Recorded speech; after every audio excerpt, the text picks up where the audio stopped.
Hello, welcome to my channel. My name is Marion Busfield with Engaging Curiosity.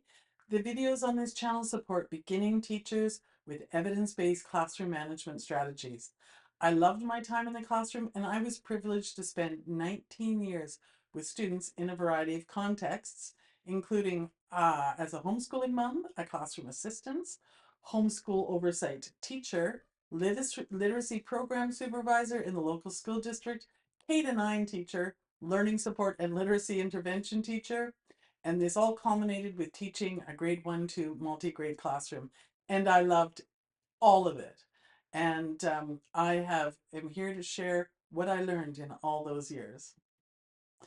Today's topic is about number bonds, and it's titled How to Teach Number Sense the Right Way, because we really want to make sure that we're understanding how to get students from that concrete stage of individual objects to the algorithm, which is the equation, the 3 plus 4 equals 7. It's a process. When I first started in the primary classroom, even with my background in learning support, as a teacher teaching primary math, I was intrigued by the concept of number bonds. They seemed to me like someone was making a bigger deal out of understanding math than was necessary. And this is all given the courses that I had to go through as an elementary teacher. It's kind of surprising that I was so stunned by them. Back in my student days, neither number bonds nor manipulatives were commonly used, and teaching math often relied entirely on rote memorization, or at least that's all that I remember. But now more than ever, in this world of plastic cards that substitute for money, it's so important for our students to have a concrete understanding of what the numbers actually represent. What does that 3, or as you see in the picture to the side here, you've got the 5 leaves on the little plates, and they're represented by the drawing. And then you've got the numbers 1, 2, 3, 4, 5. How do our students learn that what the connection between all of those things is? How do we make that connection for them? Some students are going to do it automatically, intuitively. Frankly, some of our students need very little in the process of education. They are we can enrich them and deepen them and give them opportunities and direct them, but some students are just geared towards learning out of curiosity. Other students want to learn and have challenges for a multitude of reasons that, of course, this is not the topic of this video, but we don't know those students, especially in primary, where very few students have designations or diagnoses that we can apply to them. So we need to make sure that we're teaching this to all of our students so nobody falls through the cracks. So this is why number bonds have become more essential than ever before. So before we dig in, before jumping into written number bonds, it's important to ensure your students have a solid grasp of basic counting and addition. One effective way to build this foundation is through counting collections. So what we're talking about is just collections of anything. I had bags and bags and bags and bags of collections, feathers and seashells and pine cones and toy cars and crayons and stickers and little jewels, plastic jewels, and just so many different things. And the students would just come and they'd grab the bag that they want, and they would go off and count them. There were even times that we would go outside to the playground and I would just say, okay, grab 2, 3, 4 handfuls of the rocks from the playground. That's your counting collection. Rocks from the playground. The kids loved it. Please do not be concerned that your students will get bored by just counting things. They will not, because there are ways to make counting collections progressively more difficult. So my first recommendation for helping students to understand number bonds and make that connection between the concrete, which is the seashell, to the abstract, which is the drawing of the seashell, to the abstract, which is the written number. For the first step is to get your students counting and attaching that drawing to that seashell.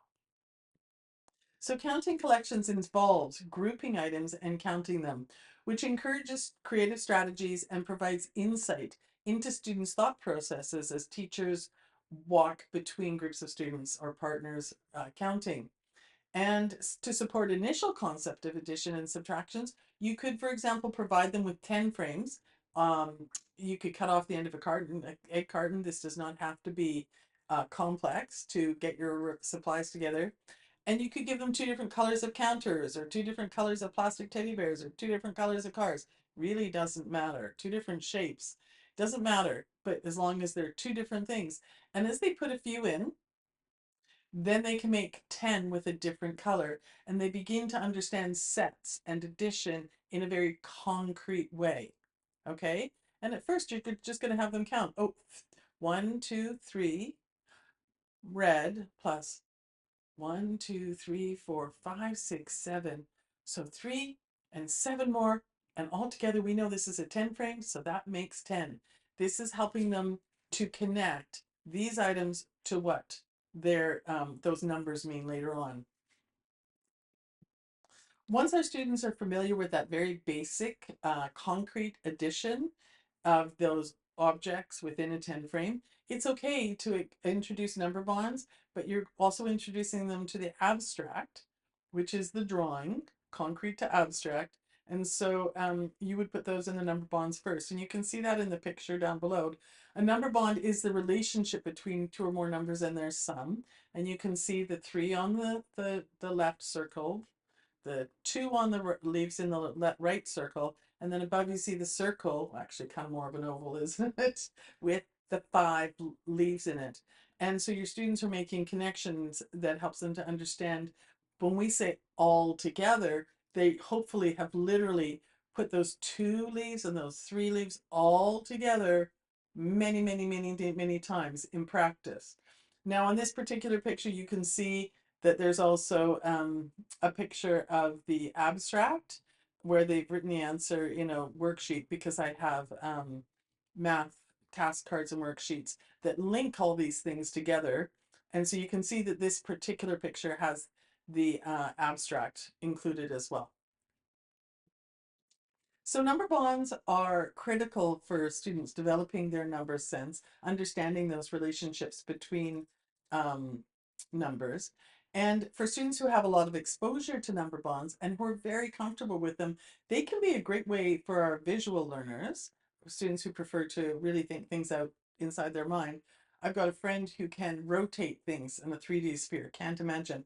Having said that, I spell words inside my brain. I literally see a little picture of words that I'm spelling inside my brain. And so we all have different ways of learning and understanding. And students who are really comfortable with number bonds can use them in a great way to visualize more complex problems as well. And so the number bonds will pave the way for understanding the complex math concepts like multiplication and fractions.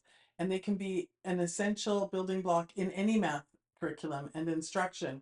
In the images on the right of the screen, what you can see are, a student solving the angles of a triangle. And if they've got that visual, knowing that all um, triangles have a total number of angles, total number of degrees within the of angles equals 180. Well, if you've got the 60, 60, and then you know that you need to add another 60. So they can put those numbers together to get that 180. It's one way for them to visualize. And again, if you look at the picture on the far right, when students are learning about multiplication, you may have already taught them arrays, which is fantastic. And that connects with area and squaring measurements and shapes and all sorts of things.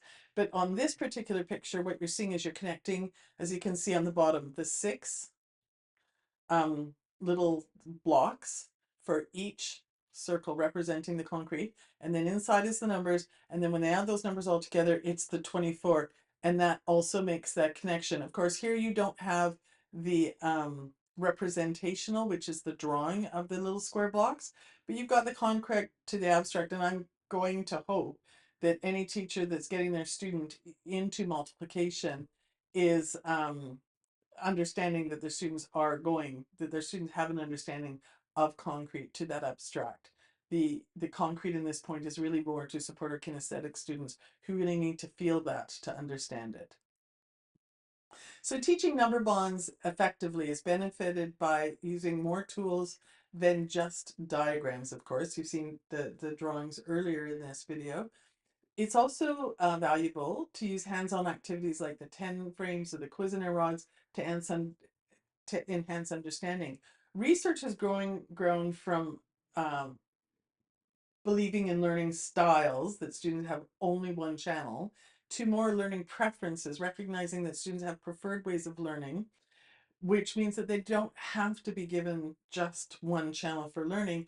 However, also giving them multiple channels uh, supports their preferences, and it makes it more engaging and approachable for many students.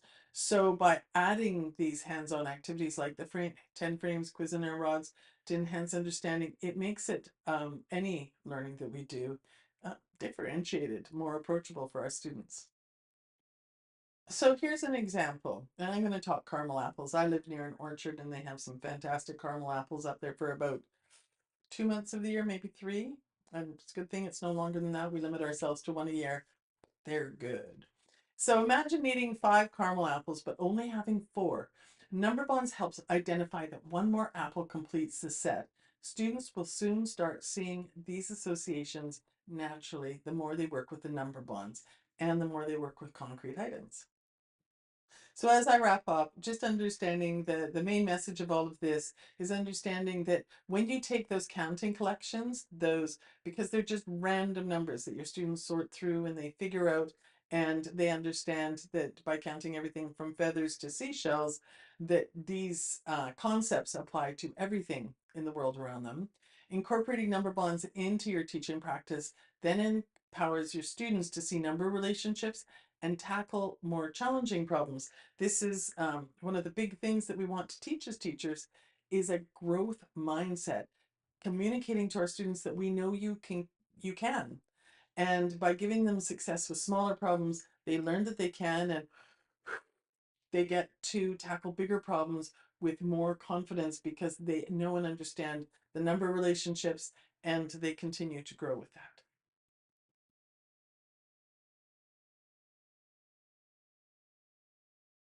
Thank you for watching.